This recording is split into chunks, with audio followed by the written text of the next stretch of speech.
Body type, or somatotype, refers to the idea that there are three generalized body compositions that people are predetermined to have. The concept was theorized by Dr. W.H. Sheldon back in the early 1940s, naming the three somatotypes Endomorph, Mesomorph, and Ectomorph.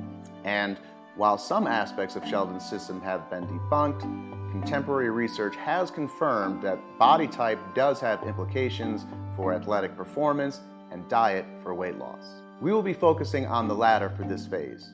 Here is a brief overview of the three types. Ectomorph. They have more narrow shoulders and hips in respect to height, relatively smaller muscles in respect to bone length, naturally fast metabolism makes it difficult for many to gain mass. Ectomorphs are known as hard gainers. If you need to lose any significant amount of body weight, you almost certainly are not an ectomorph body type. The next body type is Mesomorph. Mesomorphs have medium bone structures with shoulders wider than the hips.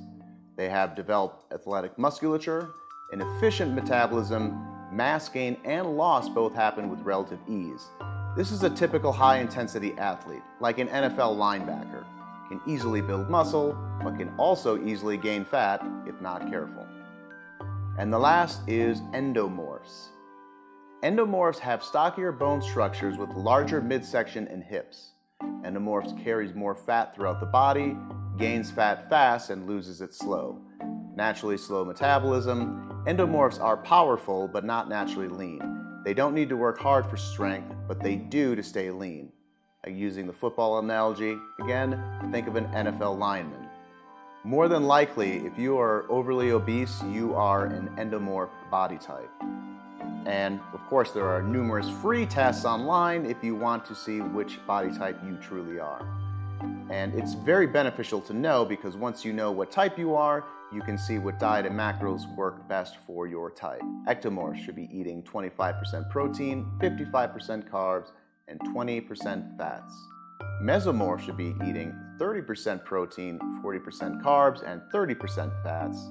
And endomorphs should be 35% protein, 25% carbs, and 40% fats.